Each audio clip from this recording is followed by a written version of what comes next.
नमस्कार और फिर से स्वागत है साथियों, आप सबका ग्रोथ माउंट यूपीएससी के सनदी सेवा एवं अन्य प्रतियोगिता परीक्षाओं के लिए अति महत्वपूर्ण ऐसे संशोधित संपादकीय विश्लेषण के आज के यानी 24 मई के दूसरे सत्र में पहले सत्र में हमने द टाइम्स ऑफ इंडिया से एक बहुत ही अच्छा लेख देखा था जो कि चिपको मूवमेंट के ऊपर आधारित था। चिपको आंदोलन जिसके जो प्रणेता है सुंदरलाल बहुगुणा, उनकी हाल में ही मृत्यु हुई, तो उससे प्रभावित था। साथ ही में दूसरा जो यह लेख है वो अति महत्वपूर्ण है, अंतर्राष्ट्रीय संबंधों को उजागर करने वाला है। और हमारे जो विदेश मंत्री है, वर्तमान विदेश मंत्री एस सुब्रमण्यम जयशंकर, उसके द्वारा जो रूपरेखा है भावी रणनीति की जो पेश हुई है, वो यहाँ बहुत ही अच्छे शब्दों में यहाँ लेखक ने हमारे सामने रखी है, वो हम आप तक पहुँचाने का प्रयास करेंगे। बहुत ही अच्छा लेख है, अपने क्षेत्र का महत्वपूर्ण लेख है। साथ ही में यहाँ परीक्षा की दृष्टि से भी थोड़ा महत्वपूर्ण है, क्योंकि परीक्षाओं में और उसमें भी सनदी सेवाओं में आमतौर पे विदेश नीति से संबंधी जो कोई चीज़ें होती है, जो कोई परिप्रेक्ष्य होता है, वो यहाँ पूछा जाता है, उसकी चर्चा हमें करनी होती है। तो as a student, as a aspirant, you need to know about the course of international relation, how India is dealing and how India might deal in future. तो देखेंगे यहाँ सारी चीज़ें, मगर उससे पहले कवर का एनालिसिस करेंगे। यहाँ एस जयशंकर है, जिन्होंने हालिया एक अवसर पर अपनी राय रखी थी as a minister, as a foreign minister, और कहा था कि कैसे भारत जो है वो आगे बढ़ेगा डिस्पाइट कि जो आज दो शक्तियाँ हैं, चाहे मिलिट्री पॉइंट ऑफ व्यू से कह दीजिए, चाहे इकोनॉमिक पॉइंट ऑफ व्यू से कह दीजिए, यानी कि चाइना एंड अमेरिका, तो उससे कैसे भारत डील करेगा, 1 to 1 डील करेगा। और जैसे आपको टाइटल दृश्यमान है, सेटिंग इट्स ओन टर्म, यहाँ जयशंकर ने साफ इशारा कर दिया कि भारत इतना मजबूत है कि वो अपनी रणनीति, चाहे वो अमेरिका के साथ हो, चाहे वो चीन के साथ हो, वो अपनी तरीके से घड़ेगा, अपनी शर्तें रखेगा। इतना आज भारत मजबूत है और सामने वाला पक्ष भी मानने के लिए मजबूर होगा, क्योंकि आमतौर पर भारत जो है उसकी जो मांगे होती है वो कभी भी गैरवेज भी नहीं होती। भारत रीजनेबल डिमांड ही करता है और पीस में एंड इकोनॉमिक कोऑपरेशन में, इकोनॉमिक वृद्धि में बिलीव करता है। तो इसीलिए यहाँ जयशंकर ने बहुत ही अच्छी तरीके से कहा है। जैसे ऊपर आपको दृश्यमान है, यह हमारे वर्तमान विदेश मंत्री है, और नीचे चीन और यूएस का हमें फ्लैग दृश्यमान है। तो यही बात यहाँ रखी है कि आज यह दो महाशक्तियों से जो आज विश्व का जो राजकारण है या विश्व की जो राजनीति है वो प्रभावित हो रही है, इसमें भारत का क्या रुख रहेगा, उसकी यहाँ इन्होंने हमें ब्लूप्रिंट दी है, यानी कि रूपरेखा दी है।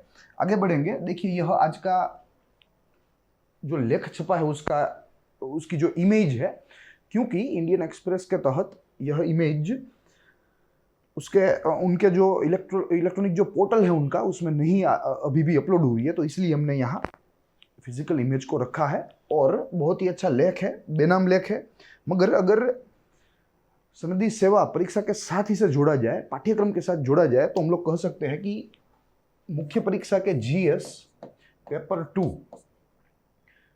में इंटरनेशनल रिलेशन के साथ ही ये पूरा जो आज का मुद्दा है वो जुड़ा हुआ है। इंटरनेशनल रिलेशन का जो खंड है उसके साथ, ये बहुत ही महत्वपूर्ण खंड है, और लगभग हमें मालूम है कि 160 या 170 से ज़्यादा देश है जिसके संबंध है भारत के साथ। वैसे तो देश 200 के करीब है, मगर उसमें से 170 देशों के साथ भारत जो है वो द्विपक्षीय संबंध रखता है। तो प्रति देश के साथ यह संबंधों का विश्लेषण एक अभ्यर्थी होने के नाते आपको मालूम होना चाहिए। यहाँ भी हम लोग एक बहुत ही अच्छा मुद्दा लेंगे, भारत का संबंध, भारत का द्विपक्षीय वर्तन अमेरिका और चाइना के सामने। तो ये सारी चीज़ें हमें यहाँ आज देखनी है, इंटरनेशनल रिलेशन के साथ जुड़ा हुआ मुद्दा है। आमतौर पर हमारे ये श्रृंखला का यह एजेंडा रहता है। सबसे प्रथम चरण में निष्कर्ष की बात होती है, जिनमें लेख के आधार को तपासा जाता है, अन्य कोई माहितियाँ होती है उसको देखा जाता है।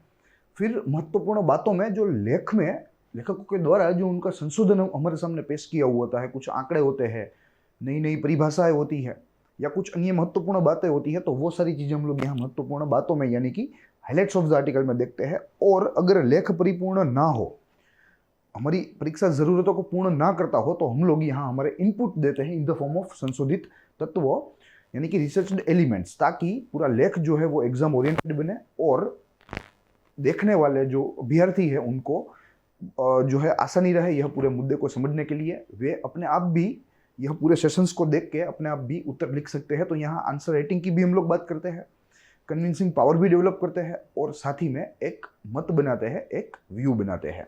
देखेंगे आज की अगर बात करें तो सबसे प्रथम निष्कर्ष की बात करेंगे, फिर उसके बाद लेख की महत्वपूर्ण बातों की। संशोधित तत्वों का कोई यहाँ काम मुझे नहीं लगता, क्योंकि अपने आप में लेख जो है वो ही संशोधन है और हमारे वर्तमान विदेश मंत्री के द्वारा ही दिया हुआ संशोधन है, क्योंकि यहाँ लेखक ने भी कोई एक्स्ट्रा बात नहीं की है। लेखक ने जो कुछ बातें हमारे वर्तमान विदेश मंत्री ने बोली थी एक अवसर पर, वो बातें ही यहाँ रखी है और उसमें से निष्कर्ष निकालने का प्रयास किया है। तो 2 ही चरणों में आज का यह दूसरा सेशन जो है हमारा वो हम लोग देखने वाले हैं। शुरू करेंगे। निष्कर्ष की बात करें तो हमारे वर्तमान विदेश मंत्री एस जयशंकर ने एक कार्यक्रम में हाजिरी दी थी और वो कार्यक्रम the financial times and the Indian express का साझा कार्यक्रम था। उनके द्वारा यह आयोजित कार्यक्रम था जिसमें ये चीफ गेस्ट थे। तो इनको पूछा गया प्रश्न और इसी अवसर पर, इसी कार्यक्रम में हमारे मंत्री बहुत फ्रैंक थे। इन्होंने सारे प्रश्नों का जवाब दिया और बहुत ही अच्छी तरीके से जवाब दिया। और इसमें एक प्रश्न पूछा गया था कि आज विश्व जो है उसकी, विश्व की जो रणनीति है वो अमेरिका और चीन के द्वारा आकार ले रही है। जैसे चीन और अमेरिका का बर्तन है, वैसे ही विश्व की रणनीति जो है वो आकार ले रही है। It is getting shaped by the domination of US and China. तो ऐसे में भारत का क्या रुख रहेगा, इसके बारे में यहाँ प्रश्न पूछा गया था। हमारे मंत्री ने बहुत ही खुलकर जवाब दिया, जिसका जिक्र हम लोग आज इस आगे चर्चा में करने वाले हैं। तो यहाँ विदेश मंत्री जयशंकर के द्वारा financial times and Indian express के कार्यक्रम में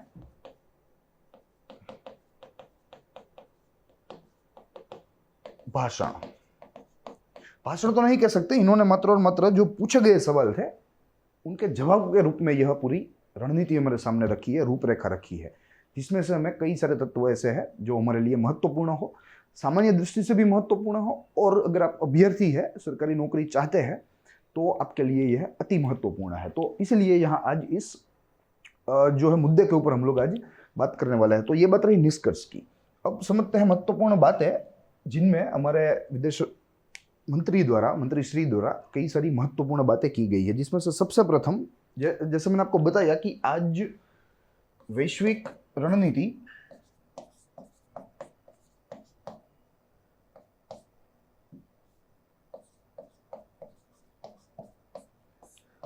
दो बड़ी शक्तियों से प्रभावित है। एक बाजू यूएसए है और एक बाजू है चाइना। दोनों ही सैन्य दृष्टि से भी मजबूत है, आर्थिक दृष्टि से भी मजबूत है, व्यापारी दृष्टि से भी मजबूत है। तो एक तरह से दोनों आज महाशक्तियां हैं। इनको महाशक्ति कहने में कोई अतिशयोक्ति नहीं है, कोई जो है गुस्ताखी नहीं है। साथ ही में अब इन दोनों के संदर्भ में भारत की रणनीति देखनी है। संदर्भ में भारतीय रणनीति, जो कि आज हमें यहां समझनी है, भारत के संदर्भ में क्या होगा क्या नहीं होगा। एक के बाद एक लेंगे। सबसे प्रथम चीन की बात करेंगे, क्योंकि चीन हमारा पड़ोसी देश है। साथ ही में पिछले साल जैसे हमने देखा कि काफ़ी टेंशन चल रहा था भारत चीन सीमा के आसपास पूर्वी लद्दाख में। तो यहाँ चीन से हमारी बात शुरू करेंगे, फिर बाद में यूएसए के ऊपर आएंगे। देखिए, चीन के मामले में जो आज टेंशन चल रहा है, और टेंशन तो नहीं कह सकते, मगर आज जो अंतर आ गया है दोनों देशों की सरकारों के बीच में, दोनों देशों के जो नागरिकों के बीच में, या एक प्रकार से एक जो मानसिक अंतर आ गया है, वो मानसिक अंतर की शुरुआत दरअसल चीन ने ही की थी पिछली वसंत ऋतु में, जब चीन ने गुस्ताखी की। और वो चीन के जो आर्मी, चीन की जो पीपल्स लिबरेशन आर्मी है, जब वो एलएसी पार कर गई पूर्वी लद्दाख में, तो वहां से ये पूरा जो मुद्दा है वो शुरू हुआ है। तो चाइना ट्रेसपासिंग ईस्टर्न लद्दाख, काफी सारी खबरें भी छपी थी कि पूर्वी लद्दाख के कुछ इलाकों में चीन ने एक पूरा गांव बसा लिया है। चीन रोड बना रहा है। चीन रोड बनाकर अपनी जो लॉजिस्टिक है, अपना जो एम्यूनिशन है, वो बहुत आसानी से पहुंचाएगा, भारत को हराएगा। ये सारे नैरेटिव्स हमने काफ़ी सारे देखे थे, तो वहीं से शुरुआत हुई थी यह पूरे मुद्दे की। फिर बाद में भारत ने काउंटर रिएक्ट किया। भारत ने बोला कि भाई किसी भी प्रकार से कोई भी कीमत पर हम लोग पीछे नहीं हटेंगे। अगर कोई हटेगा यहाँ से पीछे दो पक्षों में तो वो रहेगा चीन। तो भारत ने यहाँ साफ तौर पे यानी कि क्लैरियनली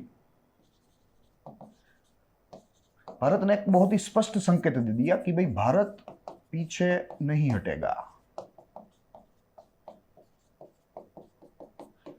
भारत पीछे नहीं हटेगा, ऐसा हमने साफ तौर पे उन लोगों को कह दिया। फिर तब से आज दिन तक भारत ने दो रास्ते चीन के ऊपर दबाव डालने की शुरुआत की। एक रास्ता था सैन्य यानी कि मिलिट्री।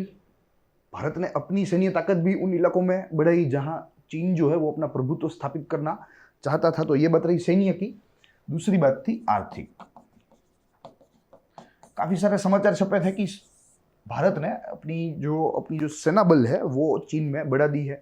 भारत के जो बड़े बड़े सैन्य अधिकारी वो भी लद्दाख का दौरा करने लगे, फ्रीक्वेंटली वे विजिट करने लगे, हमारी सेना का मोरल जो है वो बूस्ट करने लगे। ठीक है, तो यहाँ चीन को मालूम पड़ गया कि भाई भारत जो है वो ऐसे नहीं मानेगा, हम उसके ऊपर कोई जो है कोई प्रकार का सप्रेशन नहीं पैदा कर सकते, कोई दबाव नहीं बना सकते।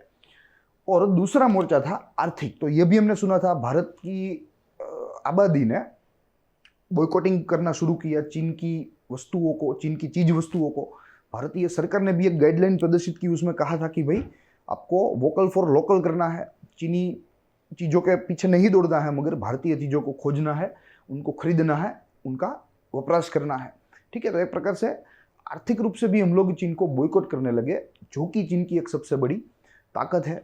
जैसे मैं मालूम है चीन एक प्रोडक्शन हब है और वहाँ लेबर जो है वो बहुत ही चीप मिलता है। हालांकि स्किलफुल लेबर नहीं है मगर चीप लेबर मिलता है, तो इसी की वजह से उनकी जो कॉस्ट ऑफ प्रोडक्शन है, उनकी जो चीज वस्तुओं के ऊपर जो लागत है वो लागत बहुत ही कम रहती है। और इसीलिए वे किसी भी और देश की मार्केट को, किसी भी और देश के बाजार को बहुत ही आसानी से पेनेट्रेट कर सकते हैं, जैसे चीन आज भारतीय बाजार को पेनेट्रेट कर रहा है।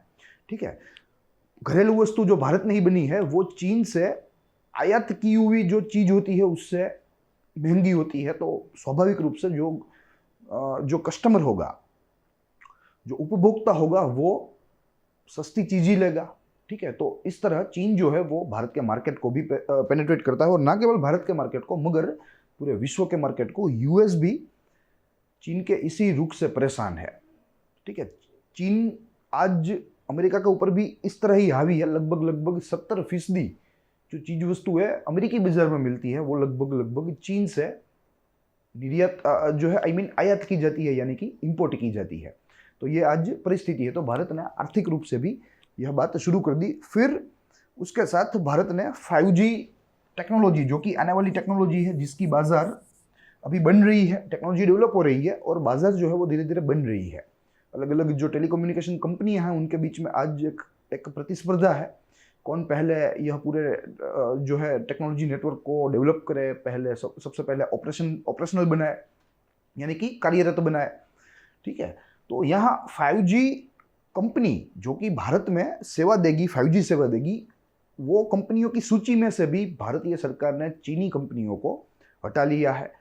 एप्लीकेशन की बात करें, मोबाइल एप्लीकेशन की, तो हमें मालूम है कि चीन जो है वो आज डिजिटली भारत से बहुत ही आगे है। तो नंबर ऑफ एप्लीकेशंस चीन की ज़्यादा होंगी, तो वो सारी एप्लीकेशंस को भारतीय सरकार ने एक नोटिफिकेशन के द्वारा बैन कर दिया गया है। तो ये सारी प्रतिक्रिया है जो कि भारत ने रखी है मात्र और मात्र चीन के LAC पार करने से, या LAC पार करने पर पूर्वीय लद्दाख में। तो ये आर्थिक मोर्चे पर भी हम लड़े हैं, सैन्य के मोर्चे पर भी हम लोग लड़ रहे हैं, और आगे चलकर वाणिज्यिक संबंध भी इससे प्रभावित होंगे, इनफैक्ट हो ही रहे हैं, क्योंकि व्यापार भी लगभग कम हो गया है। और आगे चलकर हो सकता है कि अगर चीन फिर गुस्ताखी करे तो हो सकता है कि दोनों देशों के बीच में जो व्यापार है, द्विपक्षीय व्यापार, वो भी प्रभावित हो, वो भी शून्य हो। तो ये सारी चीजें हैं जो कि हमें यहाँ देखनी थी। अब चीन की बात करें तो चीन अपने आप में बहुत ही स्वार्थी देश है, और वो अपनी नीतियां ऐसे गढ़ता है कि उसको सबसे ज्यादा फायदा हो और जो द्विपक्षीय करारों में या अन्य बहुपक्षीय करारों में जो अन्य पक्ष है उनको कम से कम फायदा हो, उसका ध्यान चीन जो है वो अवश्य रखता है किसी भी समझौते पर हस्ताक्षर करने से, किसी भी समझौते के ऊपर सहमत होने से। तो यहाँ चीन बोल रहा है कि जो द्विपक्षीय संबंध है दोनों देशों के बीच में, यानी कि चीन और भारत के बीच में, वो बहुत ही गहरे है, बहुत ही वाइड है, और इसमें जो द्विपक्षीय व्यापार है वो बहुत ही एक छोटा बिंदु है। तो यहाँ चीन के द्वारा ऐसा कहा जा रहा है कि वो सीमा पे जो आज टेंशन चल रहा है उसको साइड में रखे और अन्य जो बायलैटरल संबंध है उसको आगे बढ़ाए, मगर it is practically not possible. ये तो चीन है, ये तो चीन का स्वार्थ है जो उसे ऐसा बोलने पर मजबूर कर रहा है, मगर एज अ इंडिया, भारत जो है वो सीमा के ऊपर जो आज तनाव चल रहा है वो भूलकर चीन के साथ आर्थिक रूप से आगे नहीं बढ़ सकता, चीन को आर्थिक फायदा नहीं दे सकता। ठीक है, तो यह भारत का स्टैंड है और भारत इसके ऊपर साफ है, चीनी सरकार को भी मालूम है, और अब तो चीनी सरकार को भी यह एहसास हो गया है कि इस तरह भारत को हम लोग दबा नहीं सकते, उसके ऊपर, भारत के ऊपर यह ऐसा दबाव हम लोग पैदा नहीं कर सकते कि वो पीछे हट जाए। तो इसीलिए अब बीजिंग सहमत हुआ है और दोनों पक्षों के बीच में रिस्टोरेशन के लिए, यानी कि स्टेटस को, पूर्व स्थिति के लिए एक समझौती हुई है, और दोनों देशों के जो सैन्य है, मेनली चीन के सैन्य जो अंदर आ गए थे वो अब पीछे जा रहे हैं फिर से। तो ये अपना अपना एक सकारात्मक समाचार है, और ये बात भारत की ऐसी जो है एक न्यूट्रल और एक ताकतवर नीति से संभव हुआ है, अन्यथा चीन जो है वो भारत के क्षेत्रों को अपने में समा लेता। तो ये बात है चीन के साथ। अब अगर यूएसए की बात करें तो यहाँ देखिए पैरेलल चल रहा है, भारत चीन का संबंध चल रहा है, टेंशन आ रहे हैं, इकोनॉमिक कोऑपरेशन हो रहा है, इत्यादि इत्यादि। चीन और यूएस भी पैरेलल चल रहे हैं, ट्रेड वॉर हो रहा है, दोनों देशों के जो नेता है वे एक दूसरे से खुश नहीं है, इंपोर्ट ड्यूटीज एक दूसरे के जो है प्रोडक्ट्स के ऊपर, यानी कि चीज वस्तुओं के ऊपर थोप रहे हैं, और ओवरऑल जो व्यापार है वो थोड़ा सा कठोर बना रहे हैं। साथ ही में भारत और यूएस का संबंध भी पैरेलल चल रहा है, भारत और यूएस करीब आ रहे हैं, जैसे यूएस और चाइना में अंतर हो रहा है वैसे ही यूएस और भारत एक दूसरे के करीब आ रहे हैं। तो पूरा नेक्सस जो है वो पैरेलल चल रहा है। तो यहाँ जैसे मैंने आपको बताया कि भारत और चीन के बीच में तो टेंशन चल ही रहा है, वैसे चाइना यूएस के बीच में भी टेंशन चल रहा है, ट्रेड वॉर से भारी नुकसान हुआ, दोनों पक्षों में नुकसान हुआ है। ठीक है, और इसीलिए जैसे यहां दरार पड़ रही है, इसीलिए यूएस जो है वो भारत के करीब आ रहा है, क्योंकि उसे मालूम है कि अगर चीन को हराना है तो पूरे क्षेत्र में चीन को मात देने वाला अगर कोई खिलाड़ी है तो वो है भारत।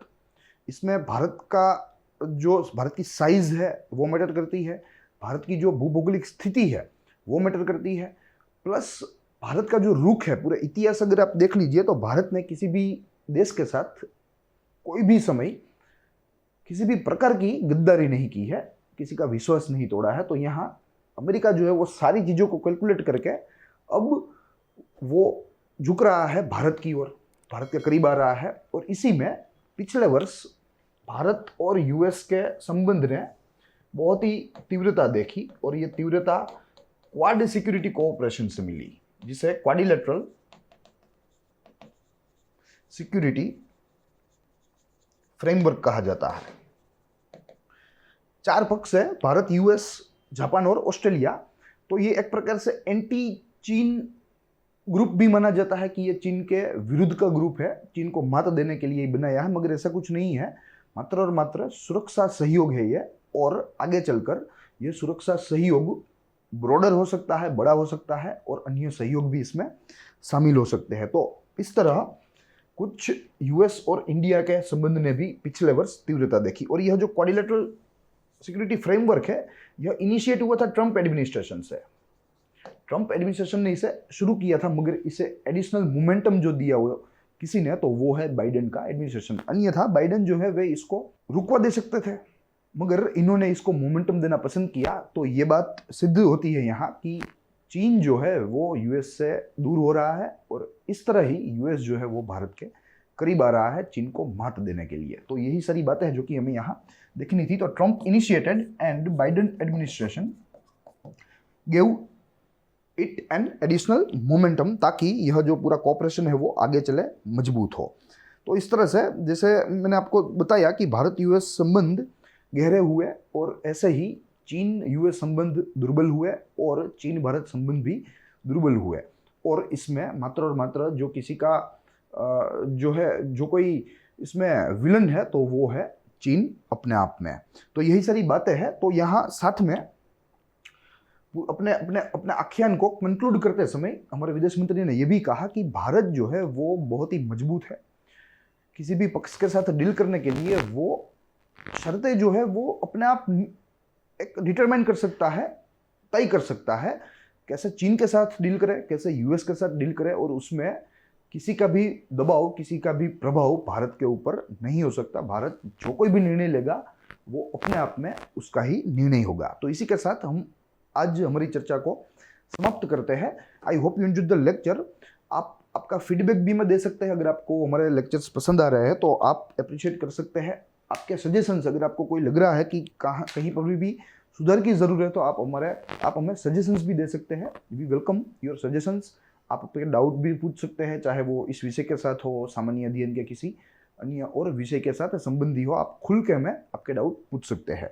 अब वक्त है यहाँ एक प्रश्न का जो कि मेंस परीक्षा के ऊपर आधारित है। जैसे आपके स्क्रीन के ऊपर है, सबसे प्रथम मैं हिंदी में पढ़ूंगा और फिर बाद में अंग्रेजी है। यूएस और चाइना के संदर्भ में भारत की भावी रणनीति कैसी रहेगी, इसकी विस्तार पूर्वक चर्चा कीजिए अपने शब्दों में। इंग्लिश की बात करें तो discuss in your own words India's future policy, India's future international policy in context to US and China. तो यही बात है, आपको इसकी प्रैक्टिस करनी है। और आई होप कि अगर आपने यह सेशन देखा है तो आपको इसका उत्तर जो है वो मालूम होगा और आप अच्छा उत्तर लिख सकते हैं। So that's all for today from this side. कल मिलेंगे अगले दिन नए संपादकीय लेख के साथ, उसके संशोधन व विश्लेषण के साथ। तो तब तक के लिए देखते रहिए ग्रोथ माउंट यूपीएससी।